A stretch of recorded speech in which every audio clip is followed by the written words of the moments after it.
Yera Collins Dauda Eddie no. Yes. NDC amanyo kono den krata babo ntime chairman yopo chairman me cheba bia obi o se me tie mo den da se chairman na enkrata de se jo benya abrama me wa na me so ma adwe se be kan ni nyina me kan na ye nyina ye hunu de asie na me patro yi wasuma me we efri NDC amanyo kono akache ne ba ye asame jefie square national communications officer nsa ehase na oma bulletin no point no makoma 16 making kind amount ni nyina no wo hwe headline na say heading no na omo chese NDC eya no say mrase bedwani no waso TV South abato mpesua so no bo Collins Dauda na chese posifo ache no eye abato di ncho no mu basabasa obi ekoso no na o afa so ache no na o say NDC amanyoko no ensa ka atenkata bia free Ghana Police Service enchen ya chese o mache mrase bedwani owo aso TV South ono bo Collins Dauda ese basabasa obi ekoso ewo bia na wo mo etrodin ewo kukuom ye no ewo asunafo South Mansini mu no ewo afomante mu no eno ho no mo nam so ede ache no na eno na ndi samanyoko ne chese mo saka de si ye nyina rundown ni nyina no ene fact ni nyina no mo saka de nam so ene sansensem no eba ye na eno so no ndi samanyoko no ede ensem we na eba na Ghana for atiasiem sige 11th May no busumi yada na etoso edubako na chese na yeda memenda na sem na yekan me bode tebe na kwaya otententi na no memenda yi NDC chese anopa no du be wase on or about be ye no du mu hodom no na chese yesi emrantie bia womo ehunu so mo ya tutrafo me kan sa ya so mu fe MPP amanyoko ma no mo do be se 940 enna womo ekobo shemu ewo sunafo South constituency ni mu abra na registration no ekoso na center womo koye nipa 40 no ekoye no eyekukum na nipa 40 ekoye no NDC amanyoko inka tom de ba chese na womo hyehyɛ face mask ebi so address it se sojafo ana womo hye asrafo ntade asa MPP atutrafo yi edi basabasa yo ekoye registration center honom no woma no mo twetwomudi sigedi o wonsa kwokeka wom nipa be 150 na mo asalaya o mo ntwomudi do mo kwotwomudi nyina no enkrofo isi da mo makwan emasa nipa 150 no asalaya no enkonkotwomudi CJ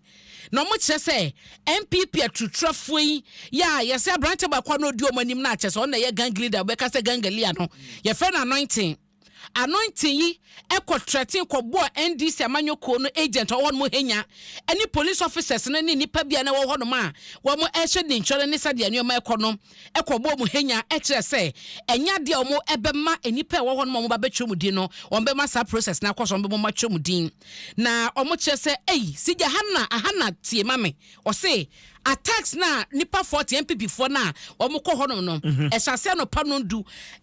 ma attacks ne kwaso akodru awia no miensa 10 a.m. to 3 p.m.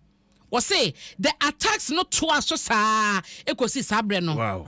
sada now it was if you be no miensa mu honom no na police for na wokukum no ekwa reinforcement free regional police command no ewo go so na say that ekunemu ayedin nto obunya say police for ni bia wo go so no ye regional capital no enyina beba no so abetachire abehwama pepepe yaba na eno krompo no sije me catch say police for the free regional go so by na according to NDC chese omkroma ntumi handle situation no antentam Emma chese emunu ano enkrofo no kosoa mane kama menka heated verbal exchange ye police for no ne mranted chese sije nese woni ense o ka kire ani nyina ne so mo mpene no mususu se nipa edila e ko register ni nyina no wo mo ye NDC fo nto mo register wo se de kokokoso yi nyina mo ne mentebe ho ase ne ye bro ne ye bridi ma bradam ne ade mu no na branch ba ko efe no Daniel Arthur wo no ye NDC member a wo sanso assembly member e wo the Nyansi electoral area Sanso ena abu onu ya NDC coordinator Edma Asari Chrome electoral area ena NDC registration agent no ono center honom no wo mu brim wo de wo sake kan we ko wi echi no na wo se eje wo to ayaresabia ni nyina no eye MPP atutrafo na ye sade no CJ na police for ba ye nyina no mantumi anso ade da no no eno mo so mo te sese NDC supporters no eba ehwa na MPP fo yi paba mo nyina adwane Police for no crown to me che omo TCS NDC supporters no so ba ne ade no nanye wo mu nyina edwane ye efi ho no ma che say enam so ma come eba ho no ma process no ehase a ekoso na omo che say emu no say MPP for no mu dwane ye no san kokko block kwan eko block kwan no a na omo pese ka bia ebetwam na eno no na che say Asutifi South NDC supporters no ana omo efi center ho no kokko hia ye say ya block kwan no ene che say yes MPP for na ekọ block kwan tutuo gugum na NDC for no so jam piu CJ na sa wani eche wo film share enti no owe tutuo na we ya tutuo nyame adomo obi empra de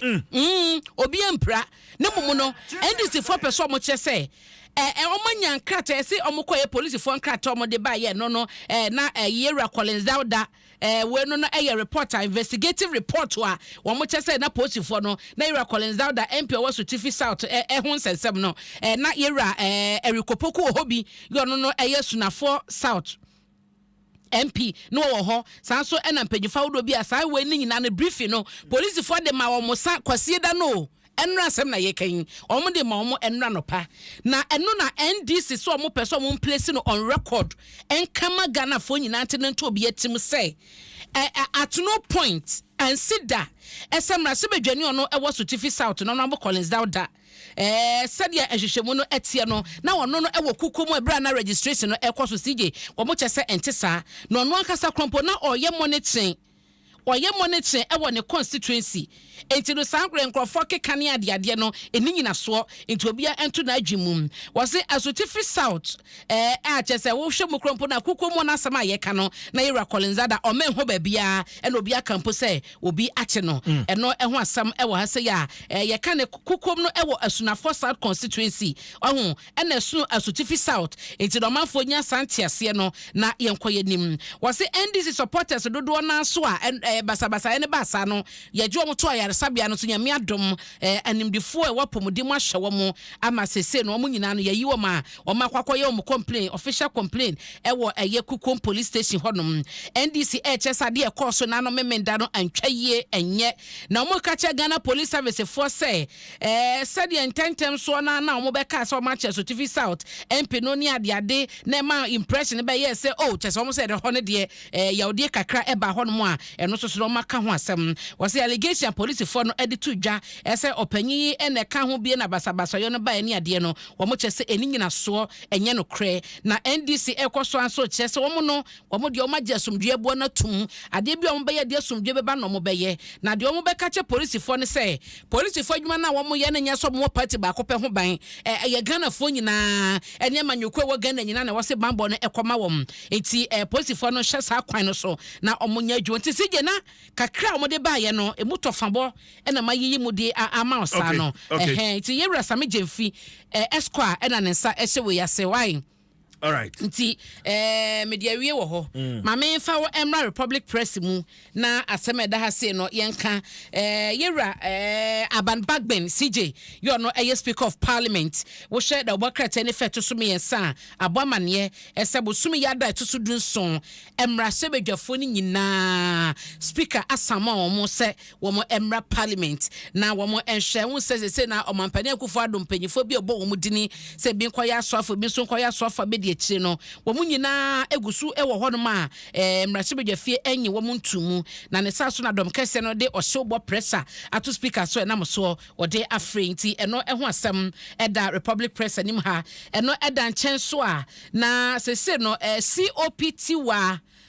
mami esi ona ye yoku boss wa chese wodi ne djuma edema oman ne ho asem katafa eto so enan na se osom oman Ghana eba no djum de ketase kankan ne proye ho hyehyɛ ene ade mu no ena da obokrata yi de eto so ese eya mami oye executive director de ma yoku COP mami yati wa adodankwa ena yato aba ayi no ese chairperson edema heads of anti-corruption agencies Commonwealth Africa ha say no ono na enkoda wo ma no enkoye dwomtenani na eno no ho asam eda ha wo hwemu a wo mo ekomo hwemu de etoso edunan eno wo mo eye eno general meeting ho na sa abato no ekoso a mami enya sa de bia okwakosom ewo honom na chese ne dwuma wodie no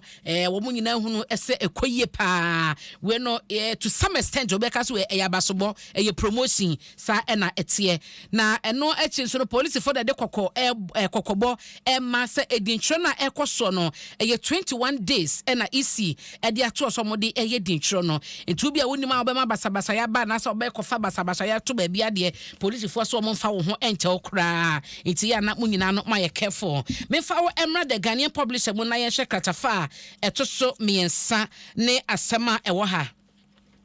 CJ assembly nyina no ene say presiding bishop of Methodist Church of Ghana Dr. Paul Kwabena Boafo ena ediato NPP amanyoko nanim ene wo Franka Tuni enim say wo mo enhye de NDs amanyoko no candidate yewra John Dramani Mahama the former president anamo a wotuo no mo so eni ache bisa na enra ye ne sermon won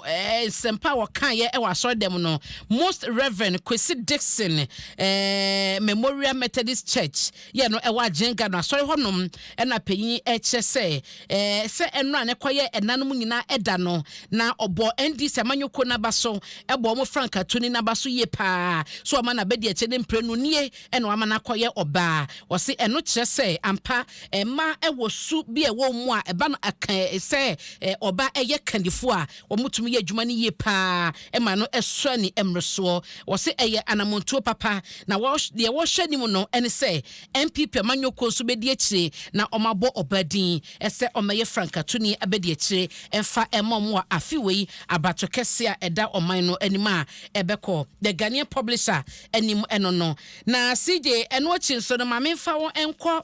the inquisitor da obakrata ni mu ha sei na yen hwa semeda na ye mame tiwade wo ginidi pa da obakrata nyina capture no na Asempa FM's maestro wins big at ASGAB Asgab Folkless Awards no so eda ha sports host of the year and the maestro edahay all the best congratulations Kesia the maestro anymore edaha maestro. Oh yes, I know per say my command congratulations say wo Asempa Sports makobo na paso ewo ho na CJ mame fa wonko mame bi ene ne ba na wo mo CJ mame kwa define the obokrata ni mu na yenhwe asama edaha ajebo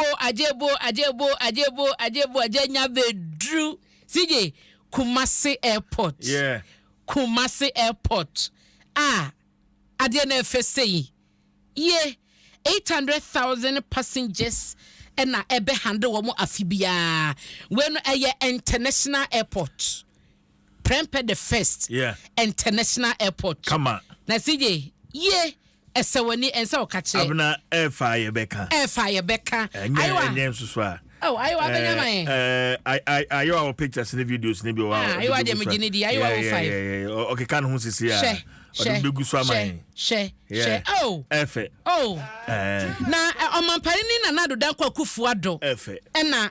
Prempeh the first international airport no ya Kumasi.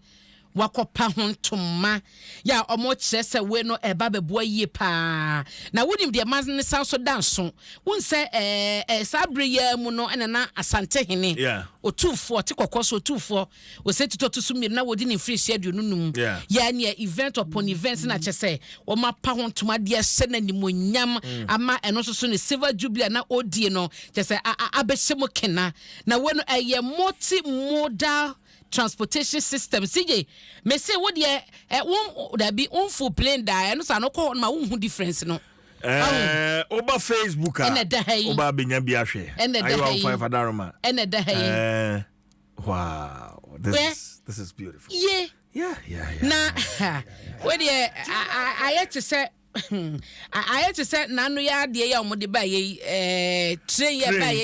ye tena aka ho asema just obufuo bi so no e de na san be san ye bi e de na san asem ba ye nya menya butre krasini obufuo ye obufuo na ye friend to so ati ase when ya pesa san twetwa na mu ne san ne ma no wo ho sa international airport we ya mampani akufu ado ado play matches so play mampa ado gagai ado di yero we say hey see debate aba ho ne o sha ase ne ne oba Ghana unse yare pa we sa we cry ade was ye kan ne yare enti no me de na de bia na me ka say ade no abesi ho no aye gba aba so na fe na ani age no afei na amanfo pre point enti say why na sha ase say why na we at the end of the day na ye Ghana japade ye Ghana sika na wa sha ase wo de sha ase ye Ghana sika na de odi awie wo de awie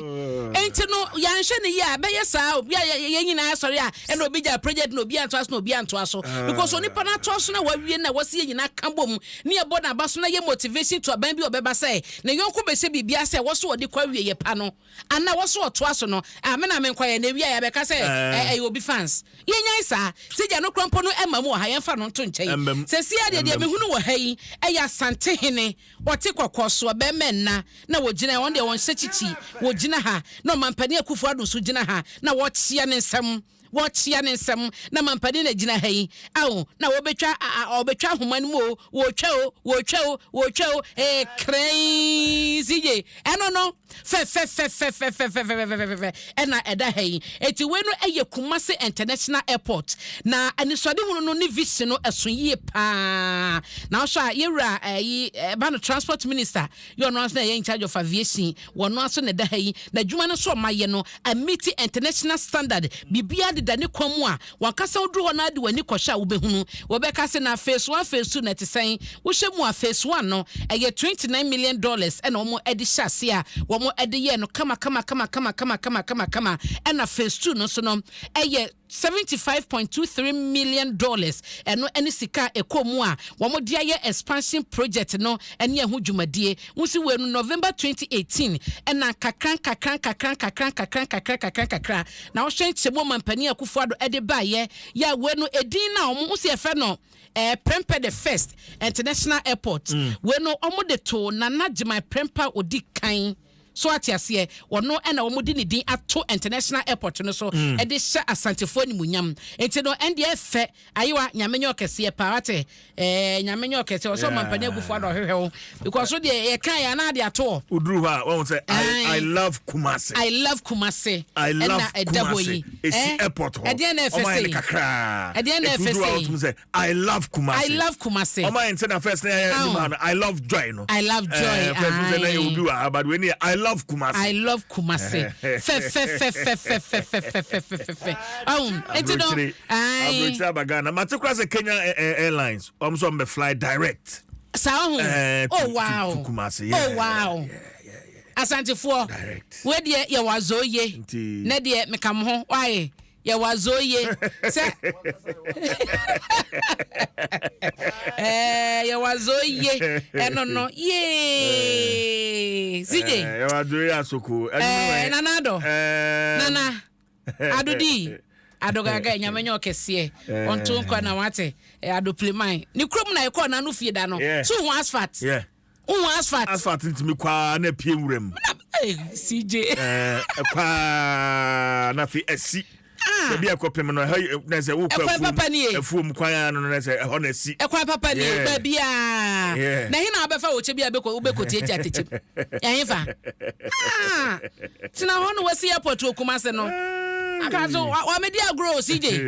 wa media grow ni nyina ye mo ba beto so obi ase project ase na ma to so awie na ye fe ye nyina ye sika CJ mebo a ye nyina ye sika emfa wo send this na hyase na emfa wo send pipi na hyase wo beto a wie eno ne de ye nyina ye yakoma so ade a ye pe we fefefe o mampani akufu ade wo free so enne ye Ghana property eye Ghana dia ni nyina ye obi antu be emeka se me beggia ko because anyo botom sika eye besia kra ye betua me ba junior betua junior baba betua sika ni bi eye sika batunya unya visionary leaders a wo mo de sika ne be ye nkaiduma japade bi a eso be bo man no faso eno na ye na ye peska na de mo gia na mo de aye ne pepepe na sije wo hwa so a CJ mawie wate ade fe fa ma hu nti mawie kwan bia so me aya na wo se me ntan fa flight but we dey me kofa ho kakra me ko twasi na ma twa videos uya mebo ye wado ya soko mo na we wo ba dedicate bo man pade akufo ado wate dedicate ma no adwuma ne de ye adwuma ne de ye ne dedicate makumase fo nyina because o manya de pa se de ma menya birthday so ate na me fa de aka no ma